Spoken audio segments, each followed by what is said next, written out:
Hey guys, welcome to today's video. Before we get started though, please drop a quick like and a sub on today's video. That would really help my channel grow. I'd really appreciate that. We're going to be doing a 2020 NFL redraft. So if you're watching this in 2 years, 3 years from now, just realize that this is, in the 2021 offseason. So it's a year after the draft.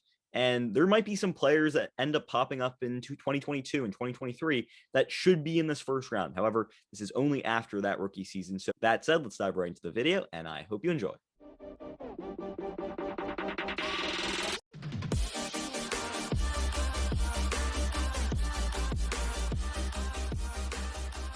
So originally in the draft, the Bengals went out and got Joe Burrow. Okay, and this Joe Burrow pick, it was a good pick. I mean, he played well for half the year, obviously got injured. But at the end of the day, I still think in a redraft, they'd go out and they would go out and get Justin Herbert. I mean, this guy was absolutely fantastic last year. 31 touchdowns, 10 interceptions, 4,300 passing yards. And, originally drafted at number 6 by the Los Angeles Chargers. I mean, what he was able to do with Los Angeles last year was just put on a show, game in, game out, came in and I think it was week 2 against the Kansas City Chiefs and just, almost won that game. So at the end of the day, I mean, what Herbert was able to do last year was, throw for the most touchdowns by a rookie, was really fantastic throwing the football. And at the end of the day, I think Joe Burrow would still be great in Cincinnati. I don't think there'd be any problem with him, and there are no problems with him. But, Herbert's rookie season last year, winning Offensive Rookie of the Year too, I think it'd just be too much for the Bengals in a redraft not to take him number 1. Yeah, I completely agree with the pick. Herbert's the younger player. He had a better rookie season. Obviously, he didn't get injured. He's more mobile. And I think his throw power, his arm power, his arm strength is much better than Joe Burrow, and his ceiling is much higher. So I think the Bengals would be very happy with this selection. All right. So I have the second pick overall, and we're going to have the Washington football team.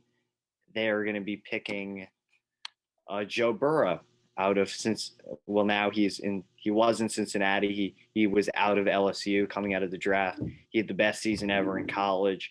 He was on the older side for a rookie, but he came in. He lit it up in Cincinnati, way better than Andy Dalton last year and Ryan Finley. Very accurate and still mobile, not as mobile as Justin Herbert, but football team really didn't have a quarterback last year. I mean, they went back and forth between Dwayne Haskins and Alex Smith and Heineke at the end of the year, and they never really found their guy, and that really showed in that playoff game against Tampa. Even though Heineke tried his best, he just really isn't a starting quarterback in the National Football League. And I think if they got a guy like Joe Burrow, I think football team would have had a shot to even make the Super Bowl last year. I know that sounds crazy, but I think if Joe Burrow could have stayed healthy last year and they could have had even an average quarterback, I think football team, I don't think they would have made the Super Bowl, but I think they would have had a shot to beat Tampa in that game with a starting caliber quarterback. Bold I know takes. that may be a bold take there, but Bold takes. Okay. Healthy. He was on pace for a great rookie. Let's look at Detroit now. They went out and got Jeff Okudah. He was. Well, we're definitely not repeating that thing. Yeah, that's exactly my logic, and I think that they'll go Chase Young. I mean, he was fantastic last year. Getting to the quarterback, causing fumbles. He was a defensive. He was defensive dynamite. That's what I'm gonna say. But I mean, this guy, this is exactly what Detroit would have wanted. I mean, he's clearly the 3rd best player in the draft. He honestly could be the best player out of the draft in the long run. But I think Herbert and Burrow, as the quarterbacks there, those are the quarterback needy teams. The Lions, they go out and get, this guy was fantastic last year. Won Defensive Rookie of the Year. It's a no-brainer pick. There's no one else that you could pick here at pick 3. There's a clear top 3, and then after that, I think it comes off a little bit. Although I think Tua Tagovailoa is fantastic, but we'll get to that later. But I think Chase Young, pick 3, makes a ton of sense. Yeah, definitely a great pick. I don't know the last great pass rusher that was in Detroit. I mean, obviously Ndamukong Suh, but he wasn't really, traditional pass rusher, more of a defensive tackle. Okay, we got the 4th pick with the Giants, and we're not repeating Andrew Thomas. Why not? He will make a later appearance in this draft, which Giants fans may be a little disgusted by, but not to the Giants. But with the 4th pick, we're going to be going with another offensive lineman, someone who was actually projected to be a guard in the NFL, and that's Tristan Wirfs. And he was the starting right tackle for the Super Bowl winning Tampa Bay Buccaneers. He showed great. He was the best right tackle in the game last year. He was great in the run. He was great in the pass. And that definitely showed. I mean, Tom Brady wasn't really sacked that many times in Tampa, and Tristan Wirfs was one of the main reasons for that. Ronald Jones had a great year. Fournette had a great year in the playoffs. And I think Tristan Wirfs would fit right in with that Giants offensive line. He played right tackle. I don't think you need to move him over to left tackle. I guess you could maybe they draft someone in a later round, or maybe Nate Solder wouldn't opt out in this situation, in this, I guess, scenario because of COVID. But he would definitely be a huge upgrade on Matt Pert or on Cam Fleming, I believe. And maybe I'm getting the right crappy right tackle, but they had someone there and he was not so good. Yeah, no, absolutely. This makes sense. My Miami Dolphins now, pick number 5. They went Tua. They're going to still go Tua. To be honest, I know Dolphins fans kind of are in this boat too. I mean, there's nothing wrong with Tua. Tua, with the weapons he had last year, did what he could do. He didn't play badly. I mean, he won most of the games he started. Sure, the defense was good, but at the end of the day, like, Tua needs time. And I still think the potential's there.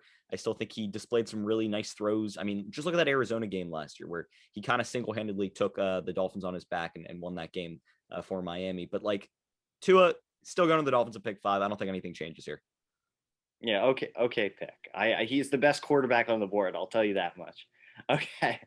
Got the 6th overall pick to the Chargers, and sadly, Justin Herbert is off the board. They need a left tackle. I mean, Sam Devy is straight up dumpster fire. Good thing he's gone. In real life, in 2021, they should draft a starting left tackle. But in this scenario, they get their franchise left tackle 1 year earlier, Mekhi Becton, who's an absolute mauler at 370 pounds. He ran like a 5 flat 40, which is insane for someone that big, someone that massive. And he was a great power run blocker. His one problem was injuries, but when he was on the field, he was great. He definitely helped that Jets run game, which was better last year than maybe the year before. Still not good. And he was still good in pass protection for a rookie, and definitely starting franchise left tackle in the league. So I think the Chargers would be very happy with this pick, and maybe he could protect Tyrod Taylor. Yeah, there you go. Yeah. Okay, pick number 7. They went Derrick Brown originally, and I think the Derrick Brown pick, I mean, it was a good pick. Like, he's been solid for Carolina. I don't think he's played up to the standards that I think that some of the scouts had talking about him as the cleared number 1 defensive tackle going in the draft, but he still played really well. But I actually want to give them Antoine Winfield Jr. He was originally drafted in the 2nd round by the Buccaneers, but Winfield was ridiculous last year. I mean, you see the stats there: 2 forced fumbles, an interception, 64 solo tackles. But what he brought to that Bucs defense was, a hard-hitting safety who could really stop the run, be good against the pass. And I know it's a little bit high for a safety, pick 7 in a redraft, but I just think that he would be the most dominant player available right now for this Panthers team. And the Panthers, they still need help on the defense side of the football. They need help at safety. They need help at a variety of positions on the defense side of the football. Antoine Winfield Jr. is a defensive superstar. I think he's going to be a guy that's going to grow and really develop in Tampa and turn into one of the better safeties in the game. If he's not already one of the better safeties in the game. But I just think that he's a hard hitter. He's a powerful guy, and he's fun to watch too. I think he'd be good in Carolina. Yeah, just to justify the pick, I mean, we have seen a safety in recent history in a Jamal Adams be picked in the top 10. Very different players. Obviously, Winfield's better in coverage than Adams, and Adams, he's like a pass rusher. He is like 10 plus sacks now a year. He had like 10 and a half sacks last year. It's ridiculous. Yeah, which is crazy for someone playing in the secondary for safety. But great pick. I completely agree. Now we got the Cardinals at number 8, and they get the biggest steal in the draft in Justin Jefferson, who will be replacing the Isaiah Simmons pick. And Isaiah Simmons, he's a decent player. I think he'll have a good role on that team, and that defense is going to be very good this year with J.J. Watt and Chandler Jones. And he definitely came on as the season went on. But imagine pairing Justin Jefferson with Kyler Murray and DeAndre Hopkins. I mean, that's scary to think about. If you're a Cardinals fan, you could have had Justin Jefferson and DeAndre Hopkins. I mean, I think the Cardinals would have made the playoffs because I think that would have been unstoppable. I mean, how are you supposed to? The only thing that could have stopped that was an injury. So, I mean, that receiving core would have been deadly. And I'm shocked that Justin Jefferson fell out of our top 5 because he is a very electric receiver. I mean, I believe he made the Pro Bowl his rookie year, even though he sadly didn't get to play because of COVID. He had a stellar season last year, and this is a home run pick, one of my favorite sayings for the Arizona Cardinals. Yeah, there you go. Yeah, I don't know how he fell to number 8 in a redraft, but that's besides the point. Pick number 9, the Jags originally went CJ Henderson, and this might surprise you a little bit, but I actually want to give them L'Jarius Sneed. And L'Jarius Sneed last year was rated the highest PFF player grade out of all rookie corners. He was originally taken, I think, 138th overall. I believe that's the 5th round. Don't quote me on that. That might be the 4th round. But overall, I mean, he was really good for that Chiefs secondary last year. He had 3 interceptions. He was injured from, I think, week 5 to week 11, but when he was playing, I mean, he was really good, and he was, according to PFF, the best rookie cornerback. And we're going to see a lot of corners in this first round redraft. But some of the corners, I don't know if they really should be first round picks, but a guy like L'Jarius Sneed, he's being slept on. I don't think he's talked about enough around the league. He had a really good rookie season. I think that makes his way into the top 9. Yeah, he had a really underrated year. As a Broncos fan, I know that very well. So I agree with the pick here. Now moving on to number 10 with the Browns, and we will be sticking with Jedrick Wills. Even though he had an up and down rookie year, he did allow a lot of sacks, some penalties. Definitely the weakest part of that very strong offensive line last year, but he definitely showed immense potential as a run blocker, and still was okay as a pass blocker. And I think overall he's the best left tackle available. And Cleveland Browns had a glaring need at that position. They had like Kendall Lamb, who's an all right rotational player, 6th offensive lineman, but they really needed a plug and play starter, and they got that there in Jedrick Wills.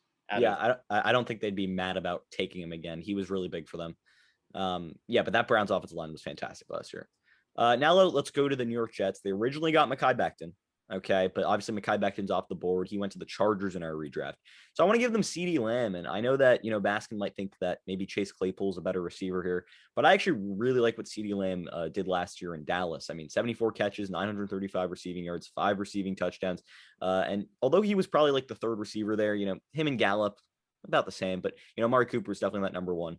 But I just like what CeeDee Lamb was able to do, stretch the field, big yards after the catch guy. And overall, he was just a dynamic pass catcher that I think that the Jets would really need. You see them this offseason going on and spending big money on Corey Davis. But I think CeeDee Lamb would have really fit nicely alongside a guy like Jameson Crowder, as well as, I guess, if they had still gone Denzel Mims, that would have been interesting. But nonetheless, I just think CeeDee Lamb would have been a good fit in New York, where they definitely needed a receiver. Yeah, give Darnold and Joe Flacco a weapon to throw the ball to. All right, pick number 12 to the Raiders. And the Raiders usually go with the speed guy, but now they're going to go with a speed guy who also has size, and Chase Claypool. He's not as fast as Henry Ruggs, but he had a much better year than Henry Ruggs. Great touchdown threat. He can also run the ball. And Chase Claypool, I mean, he definitely helped that Pittsburgh Steelers offense a lot earlier in the season, kind of died down as the season went on. They finished the year 5-6, but he showed immense potential last year, and I think he'll be a wide receiver 1 in the future. And that is something the Oakland Raiders, they really need right now. They lost Nelson Aguilar in free agency. They have Henry Ruggs, who's a burner, but I wouldn't really call him a wide receiver 1. And then they have guys like, I think they signed John Brown and Willie Snead. They have Hunter Renfrow, and they really need that guy who they can just throw up the football to. He's like 6'4", 6'5", a massive man. And I think the Raiders fans would be very happy with this pick. Yeah, definitely. I think, no one's going to complain with a big, tall, strong receiver that can, run too. Pick 13, Bucks obviously went out and got Tristan Wirfs. That was a great pick for them. But I think in the redraft, with Wirfs no longer on the board, they go Michael Onwenu, Patriots tackle, and you play him at right tackle, right? You still have Donovan Smith over there at left tackle. He fills Wirfs' needs. He was really good with the Patriots last year. He was a big surprise, after being drafted pretty late, 182nd overall. So big steal by New England. New England seemingly continues to find talent late in drafts, although they can't find talent early in drafts. Whatever Bill Belichick has going on there, it works for him. But nonetheless, I think that the Bucks would definitely still need a tackle, and I think this would be their guy. Yeah, just to tell the audience, he was a guard last year. He played a little tackle, but he definitely could play tackle. So the pick would definitely be necessary, and they needed someone to play right tackle after DeMar Dotson left in free agency. Okay, now we got pick 14 to the San Francisco 49ers, and originally they took JAVON KINLAW. We're going to take the defensive tackle who went first in the draft in real life, in Derrick Brown. And KINLAW was projected to be the better pass rusher and Brown the better run stopper.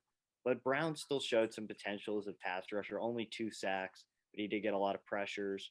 And overall, he definitely helped that Panthers defense. It did improve last year. Still has a lot of work to go, but I think he showed a lot of potential. And I think the 49ers, they definitely need someone to hold up that middle after they lost who went they lost DeVaris Buckner to the Indianapolis Colts. So they need someone to replace him, and I think Derrick Brown could definitely do that in this scenario. Yep. I think that, yeah, it's just replacing the better defensive tackle definitely makes sense. Let's go to pick 15. Broncos went Jerry Jeudy.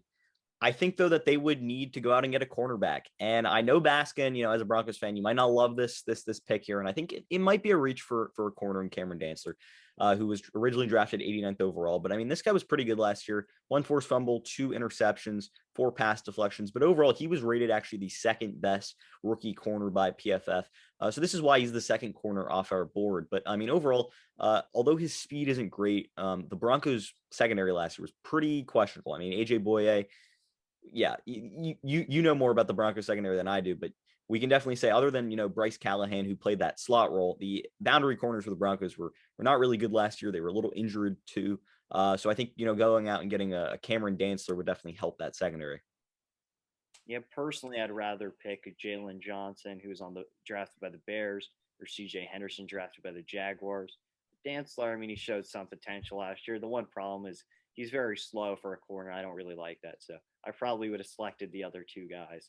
Okay, now we got pick 16 of the Falcons, and the guy who I just mentioned, Jalen Johnson, he will be going to the Falcons. Originally, they picked AJ Terrell, who I thought had an okay rookie year, and maybe we would have considered repicking him here.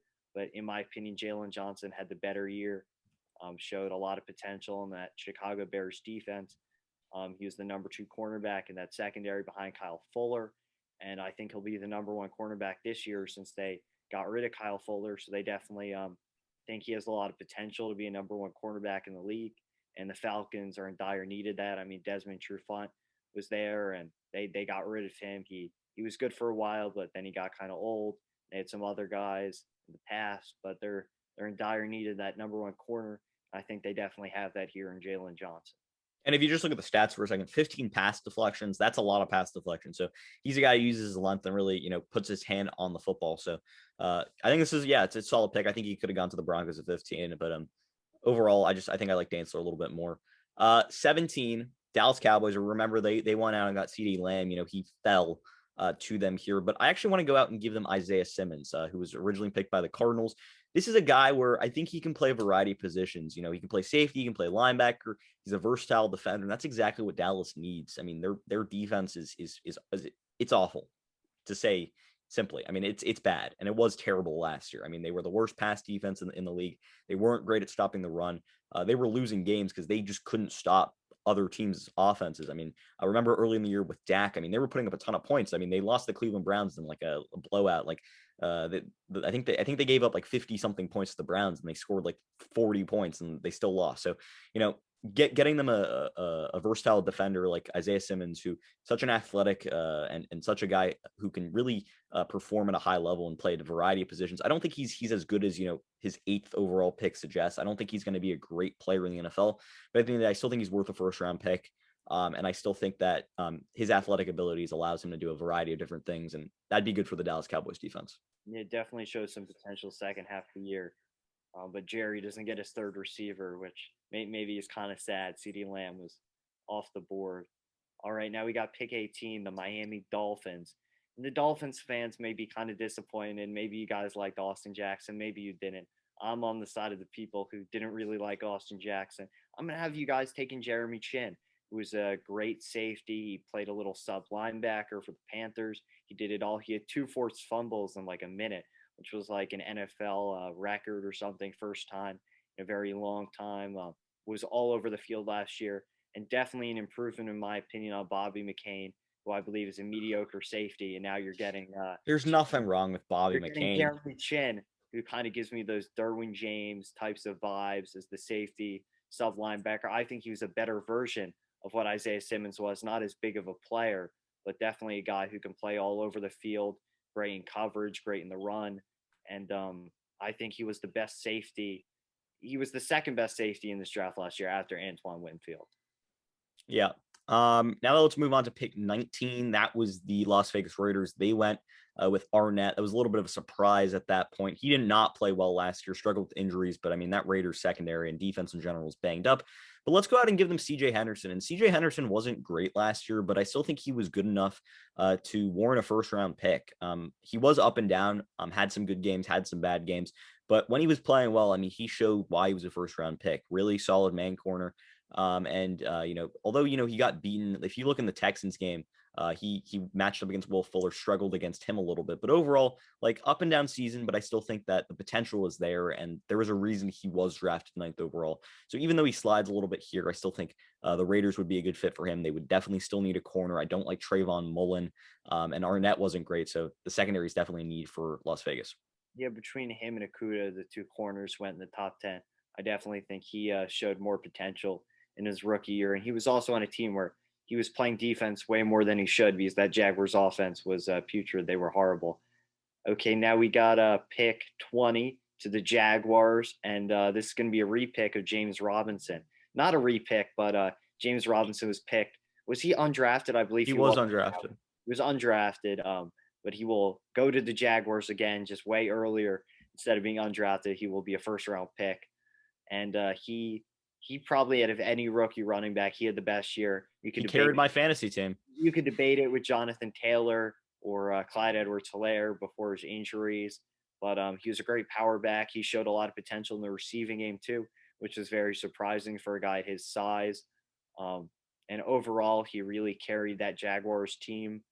They were not so good last year, and he ran behind pretty much no offensive line, but 4.5 yards per carry was very impressive for a guy with pretty much no offense around him and no starting quarterback of any great magnitude. So definitely this would be a great pick for the Jaguars, and a great replacement to Leonard Fournette. They'd be very happy to retain James Robinson in this redraft. Absolutely. Now let's move on to pick 21. Eagles went Jalen Reagor. We know how that went. Oh, we got to repick Jalen Reagor. That's what the Eagles fans want. So I'm going to give them Jerry Jeudy. And I think Jerry Jeudy, he wasn't elite last year, but he wasn't terrible. And, once again, Baskin's the Broncos fan. He did have a little bit of problems, catching football sometimes, but 52 catches, 856 yards, 3 receiving touchdowns. I think was, solid stat line. I think he could honestly have done better with Sutton healthy. It would have been taking a little bit of pressure off of him, but also, the Broncos had problems at quarterback. Drew Lock was injured for a few games. But overall, I think Jeudy is he's still a first round pick player. The route running is where it's at with him. And I think that would have been massive for the Eagles. They needed a legit receiver. They obviously messed up the whole Jalen Reagor, Justin Jefferson ordeal. But, I think Jeudy would still be a good pick here at pick 21, getting that receiver that they could put on the outside. You could line him up in the slot. He'd be a great route runner for you and be a good yards after the catch guy too. Yeah, I wonder if him and Deontay Johnson had the same trainer. That's why they had so much dropping issues last year. Jakeem Grant. They both led the league in drops. Jakeem Grant wasn't up there because he didn't play enough, because he's a very terrible receiver. He's the guy that catches the ball twice and then drops it. Yeah, he didn't play enough to lead the league in drops. But Jerry Jeudy is a route runner, as a Broncos fan. I mean, he would get open, and sometimes he would drop the ball, but a lot of the time it was Drew Lock's fault, who is a mediocre QB at best. Okay, now we got pick 22 to the Minnesota Vikings, and they will lose Justin Jefferson, which will make them very sad. And they will get Jeff Okudah, which will make them semi-happy, coming over from the Detroit Lions. Played at Ohio State. Definitely didn't Eli Apple, he went to Ohio State, another Ohio State cornerback who wasn't really stand out in recent history. And Jeff Okudah definitely had the physical traits to be a number 1 cornerback, but he was on a Detroit Lions defense that was very mediocre last year. Did not do so good. The whole team wasn't very good, very banged up.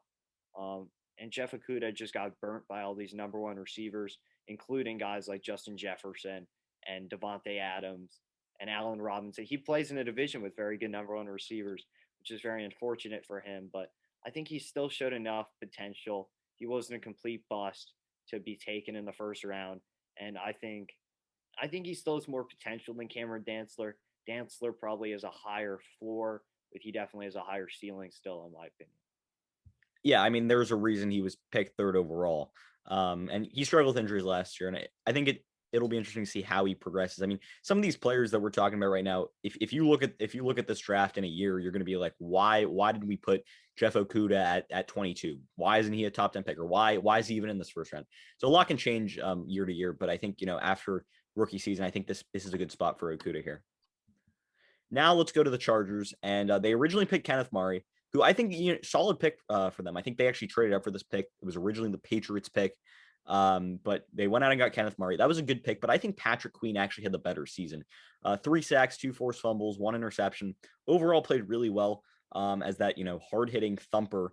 Has sideline to sideline speed, and I mean you couldn't go wrong with Murray either. I just personally, preference wise, I think Patrick Queen had a better year, so that's why I'm going to give him to the Chargers at pick 23. And what's kind of funny is Kenneth Murray is actually going to be pick 24, who I think is a better linebacker. Both linebackers really struggled in coverage, and both were good in the run. But I think Kenneth Murray, I think he showed more potential in the run game. Maybe his physical traits are just as good as Queen, maybe slightly worse.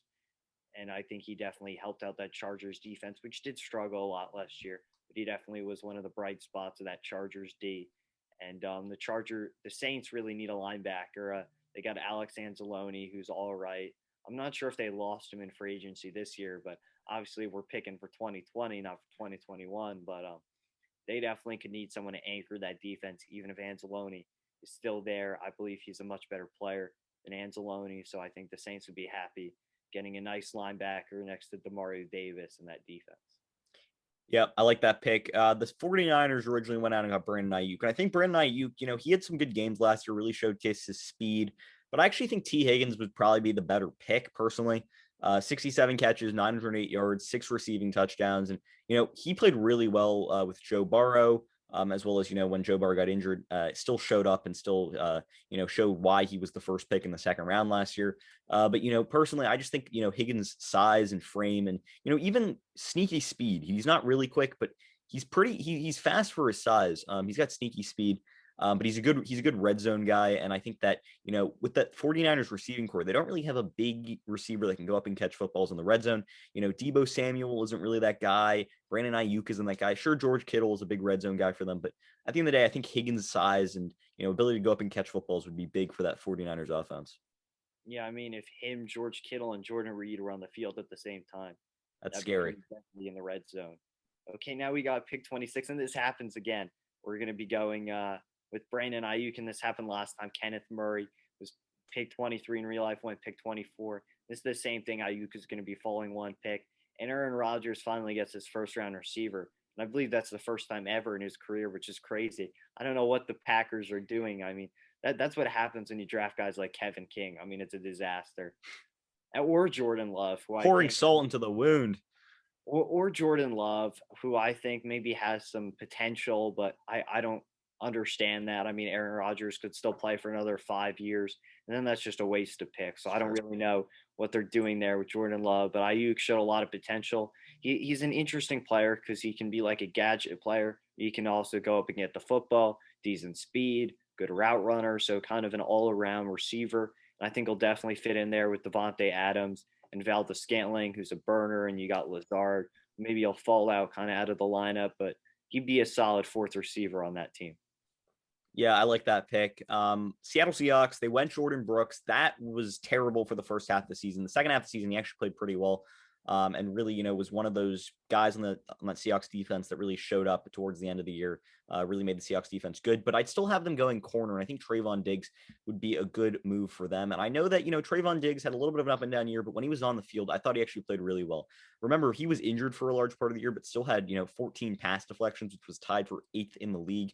3 interceptions, 1 forced fumble rather. And I thought Diggs played really well for that Cowboys defense, especially a defense that really was terrible in pass defense. But overall, I honestly thought Diggs could have gone higher. And when I was thinking about this mock, I was thinking about maybe putting him a little bit higher. But at the end of the day, I think he falls here to the Seahawks. He has good ball skills. Obviously, with those 3 interceptions, he showcased that. But overall, I just think I really liked what I saw from Trayvon Diggs last year. As to be honest, I think he was that Cowboys #1 corner when he was healthy. Yeah, I think he went to the right spot. Definitely showed a lot of potential, and that's why they gave up on Chidobe Awuzie, let him sign with the Cincinnati Bengals. I got pick 28 now with the Ravens. We've seen JAVON KINLAW kind of slide, and he'll be fitting in here with the Baltimore Ravens. I mean, the Ravens they need interior defensive line. Calais Campbell's he's getting older. Brandon Williams is also on the older side. And they drafted Justin Madubuike in one of the later rounds, maybe the third or fourth round, and he could definitely slide in and play 3-4 defensive end. KINLAW has that athleticism to do that, and I think that's where he would pencil in if he went to the Ravens here at 28. And definitely a great value pick. Patrick Queen was a great value pick in real life, and it seems like the Ravens always get the great value pick. So I think Ravens fans would be very happy ensuring out their interior defensive line and stopping those great running backs to the NFC North in Nick Chubb and Kareem Hunt and Joe Mixon. Yeah, Ravens also, yeah, they got Lamar Jackson, so they're kind of the, sorry for the pun here, but they're the queens of getting that late first round talent. Now let's go to the Titans. We know how this worked out. Isaiah Wilson, he's no longer with the team. He's not actually on a team as of now. Adam, is he on the Dolphins? No, he's not on the Dolphins. We cut him. I don't know what could have happened. I mean, I wonder. Anyway, I think that they'd go out and get AJ Terrell. We've seen that their need for a corner now. Obviously, they no longer have Adoree Jackson on the roster. They no longer have Malcolm Butler. And even last year, I still think that they could have gone for a corner. And a guy like AJ Terrell, when I saw him in the national championship game, I was like, why is this guy going to be a first round pick? He got burned by that LSU Tigers offense. But at the end of the day, he actually played solidly last year. Like he was up and down a little bit, but I mean, the Falcons defense was on the field for a ton of time, especially their pass defense was awful. But Terrell actually showed some potential, played pretty well, had an interception, 3 forced fumbles, and like he was involved in that pass defense and he was one of the better players on that pass defense, and that's not really saying much. But I like the potential I saw from him, and although he does slide, I still think that he should, he's worth a first round pick. And this is more where I thought he was going to go last year towards the end of the first round, ended up going right in the middle. But I think, AJ Terrell to the Titans would make sense. He's definitely the number 1 cornerback on that Falcons team right now. You shouldn't be judged too much about getting burned by LSU. I mean, they Jamar Chase and Justin Jefferson and Terrence Marshall. So, I mean, anyone would get burned by LSU. Now we got pick 30 to the Dolphins, and they will not be repicking Noah Igbinoghene, who former receiver. Now he's a cornerback, not really good at either position. Just wait on him. Just wait on him. Just wait. The Dolphins will not be repicking Noah. No one can pronounce his last name. Instead, they will be going Andrew Thomas, who he was really terrible for the first half of the year, I'll be honest. But the second half of the year, he definitely showed a lot of potential, especially in the run game. And you saw Wayne Gallman having a lot of good games in the run game. And he definitely struggled, especially against Hassan Reddick. But I think especially if you kick him into guard, that would be a good move. He was Daniel Jeremiah, one of the draft experts. He said that he profiles better at guard. And the Dolphins, I guess, could do that in this scenario. Maybe move Eric Flowers back to tackle, but that probably wouldn't work out either. But I think as a run blocker, I think he's still better than Andrew Thomas. And I think his potential is still higher than Andrew Thomas. So than Austin Jackson. And Austin Jackson. And I think you could probably get Austin Jackson in the second round in this scenario because that's where he was projected in real life. So Dolphins fans, maybe you want to keep Austin Jackson or Igbinoghene, but I think Andrew Thomas right here, because of the potential, I think he's the right pick. He was a top 5 pick. So I promise you that very few Dolphins fans will want Noah Igbinoghene back. But I actually to be honest, I would rather probably Austin Jackson over Andrew Thomas. I liked what he did last year. I liked what Robert Hunt did last year. And I'd argue even Solomon Kinley was probably the best of those rookie offensive linemen. So, I mean, I would have been happy with him going here to 30. Where did my screen go? That's not good.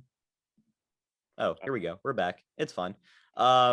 Anyway, yeah, I think that I would have probably been happier with Solomon Kinley. But at the end of the day, you know what? I understand the value and I understand the potential that Andrew Thomas has, even though he struggled last year. Pick 31, the Vikings went Jeff Gladney, but we gave them a corner a little bit earlier. We gave them Jeff Okudah. So now let's give them the receiver. Obviously, Justin Jefferson, they picked at 22. Now we're going to go out and give them Henry Ruggs. And Ruggs, didn't have the season that we were hoping for. 26 catches, 452 yards, 2 receiving touchdowns. But, at the end of the day, he's still fast and speed kills in the NFL, and I still think he has potential. He was injured for a little bit, But overall, I mean, he's a guy who really shows off his speed. And although I don't think he's a great route runner, I still think that the Vikings would have needed a wide receiver after trading away Stephon Diggs. And, if Ruggs fell all the way down to 31, I still think that that speed would make him a valuable commodity and someone that a team would want. Yeah, Percy Harvin 2.0 for the Vikings, another receiver who's very fast, but looks like may have some injury problems and isn't that good at anything else. Okay, now we got pick 32 to the Chiefs.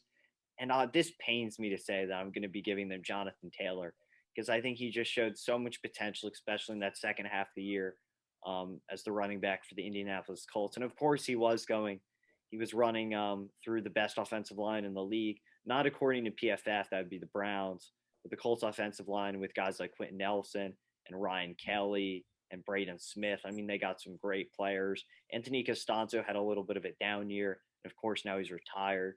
But and he also had an easier schedule second half of the year. He definitely showed that he can be an all-around back. He shocked everyone. He ran like a 4.39 40. He's a power back. He can catch the ball. He's elusive. I mean, he can do anything. And I think in this Chiefs offense, he'd be very deadly running behind that offensive line, which at this point still had their starting tackles and Mitchell Schwartz and Eric Fisher. Eric Fisher. And with that said, that's pretty much going to end the video for today. Did you agree with my analysis? Why or why not? Leave your comments and thoughts in the comment section down below. I'd love to hear what you guys have to say. Also, if you're new around here, please drop a like and a sub on today's video. I'd really appreciate that. And with that said, I hope you enjoyed the video. And until next time, see ya.